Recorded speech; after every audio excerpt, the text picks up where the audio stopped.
Turkey are back at it again, and a lot of people don't like it when I point out that Ankara is behaving like Tel Aviv, but the truth hurts, and whenever you've got two friends that look the same, when you point it out they say, no we don't, but you do. And Turkey are behaving a lot like their neighbours, and this historic beach, Varosha beach in Famagusta, which has been opened up, is an area where Greek Cypriots were driven from in 1974, and they haven't been back since, and the area became very famous as a ghost town since then. No one went in, and it was left derelict, and buildings began to decay, and the homes were left exactly as they were when the people were driven out. And if you've seen footage inside, there was even dinner on the table in some cases, and people had to flee the coming invasion.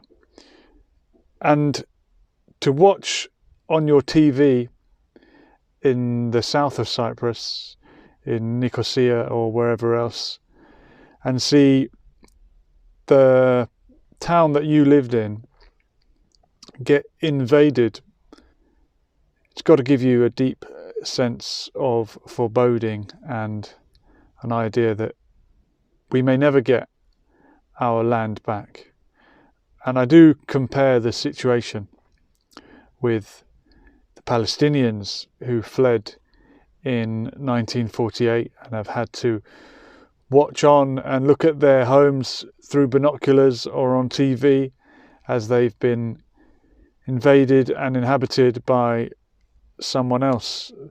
But a few months back in the summer, there was for a brief time an amnesty granted to some Palestinians living in the West Bank who had the opportunity to visit 1948 Palestine and go to places like Haifa and Akka and have a day at the beach.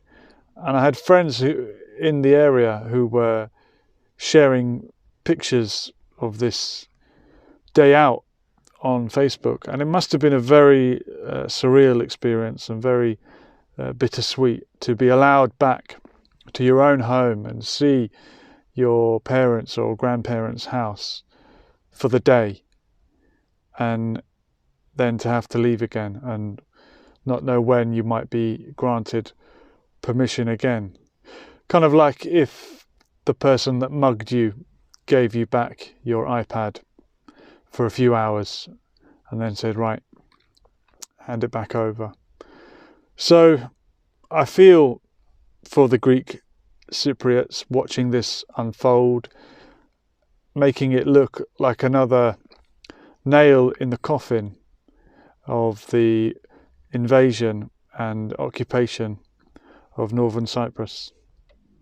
Let me know what you think. I know some people aren't going to like it, but the truth hurts, doesn't it? We have to be consistent. And the occupation, the brutal occupation of Palestine is unacceptable. And so is the occupation of northern Cyprus.